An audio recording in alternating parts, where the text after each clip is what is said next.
Bonjour à tous, bienvenue dans cette nouvelle vidéo. Aujourd'hui, on va voir s'il est intéressant pour vous de renégocier votre prêt immobilier. Vous voyez que les taux sont quand même bas. Si vous avez acheté il y a de ça quelques temps et que vous avez des taux plus élevés, ça vaut peut-être le coup de se poser la question et de gagner quelques milliers, voire quelques dizaines de milliers d'euros. Je vous explique tout. À tout de suite.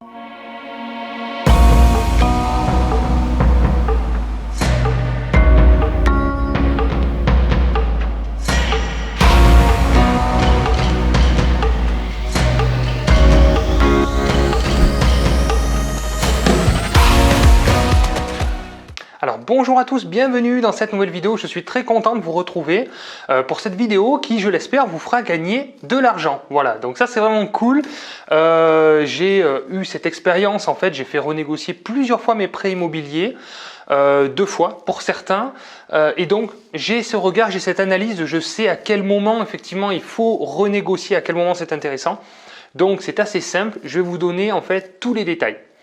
Pour tous ceux qui n'ont pas encore téléchargé la checklist, je vous invite à la télécharger dans la description. C'est une checklist de visite qui vous aide à investir dans l'immobilier, qui vous donne un business plan pour présenter à votre banque avec le dossier bancaire complet, avec les arguments de négociation, enfin voilà, tout ce qu'il faut savoir. C'est un concentré d'informations essentielles.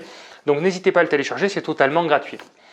Alors, on va parler de renégociation. Vous voyez donc effectivement vous avez des prêts immobiliers et vous vous dites est-ce que ça vaut le coup de renégocier? Donc déjà pour renégocier votre prêt il y a 2 façons, soit c'est dans votre banque, soit c'est dans une banque concurrente. Moi souvent quand j'ai renégocié mes prêts ça a été dans des banques concurrentes. Pourquoi? Parce qu'elles ont voulu me récupérer comme client et elles ont racheté mes anciens prêts pour récupérer l'ensemble finalement on va dire de la valeur client dans cette nouvelle banque.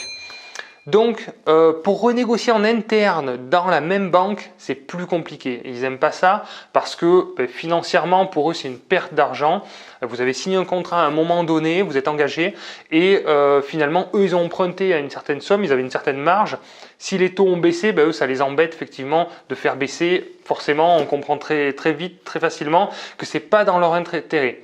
Si maintenant, vous leur amenez une négociation d'une banque concurrente, effectivement, ils vont se dire bon, ben là, ça vaut peut-être le coup finalement de garder notre client et de baisser notre taux et de renégocier en interne. Mais il va falloir des offres concurrentes. Alors, comment et à quel moment on peut le renégocier et à quel moment c'est intéressant? Déjà, premier point essentiel, il ne faut pas que votre crédit soit trop ancien parce que sinon vous avez remboursé déjà beaucoup d'intérêts et vous commencez à rembourser plus de capital que d'intérêts et là ça devient moins intéressant. Donc grosso modo, quand vous avez dépassé 30% de la durée initiale du prêt, ça risque d'être un petit peu moins intéressant effectivement. Deuxième point important, le taux. Si vous avez un taux qui n'excède pas 0,8% de différence entre votre ancien taux et le nouveau taux actuel, normalement, ça ne vaut pas trop le coup. Et clairement, en fait, c'est pas compliqué. Je vais vous expliquer comment le calculer. En fait, pour renégocier votre prêt, vous allez devoir rembourser des indemnités de remboursement anticipé. Donc ça, c'est dans votre contrat de prêt. Donc suivant les contrats, il y en a qui sont à 0, il y en a qui sont à 1, 2, 3, mais le maximum et le classique, c'est 3% du capital restant dû. Donc suivant combien vous reste à rembourser, c'est 3% de ce montant-là. Ou 6 mois d'intérêt. Donc c'est souvent les 6 mois d'intérêt sont plus intéressants que les 3%. Donc vous regardez, c'est le meilleur des choix. Donc ça c'est une règle, c'est l'État, c'est une loi. La banque doit opter pour le meilleur choix. Soit 3% du capital restant dû, soit 6 mois d'intérêt.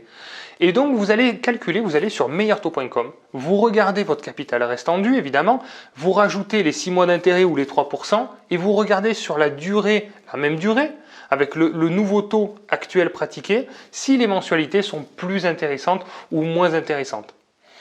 Le gros avantage de faire acheter son prêt, c'est éventuellement de repartir sur une durée un peu plus longue. Voilà, vous avez emprunté sur 20 ans parce que le 25 ans, c'est très compliqué à trouver. Au bout de quelques années, vous avez remboursé un peu de capital, vous repartez sur une nouvelle durée de 20 ans dans une nouvelle banque et là, effectivement, qu'est-ce qui va se passer? Vos mensualités vont diminuer. Et qu'est-ce qu'on veut, nous, investisseurs rentables? On veut des mensualités petites. Pourquoi des mensualités petites? Pour avoir du cash flow et avoir du différentiel positif. C'est-à-dire que la banque va estimer que vous gagnez de l'argent. vous avez de l'excédent de trésorerie et elle vous prêtera plus. Donc attention, ne tombez pas dans le piège en disant je veux vite rembourser pour être propriétaire. On s'en fout, on veut tout de suite de l'argent tous les mois et c'est ce qui nous permet d'avoir déjà un peu plus d'argent, un peu plus de qualité de vie, mais également de pouvoir réemprunter et réinvestir parce que la banque prend à chaque fois le montant de la mensualité et le montant des loyers. Donc forcément, il faut être toujours en cash flow positif et plus on a des mensualités petites, mieux c'est. Voilà pour cette vidéo, je ne voulais pas faire une vidéo trop longue, j'espère que cette vidéo vous a plu. Dites-moi dans les commentaires si ça vous a plu. Si vous avez aussi des suggestions et vous avez des conseils à nous donner de votre propre expérience, vous pouvez nous les noter dans les commentaires, ça aide tout le monde et toute la communauté. C'est très sympa à vous. Merci pour vos likes, merci pour vos encouragements et à bientôt. Ciao, ciao.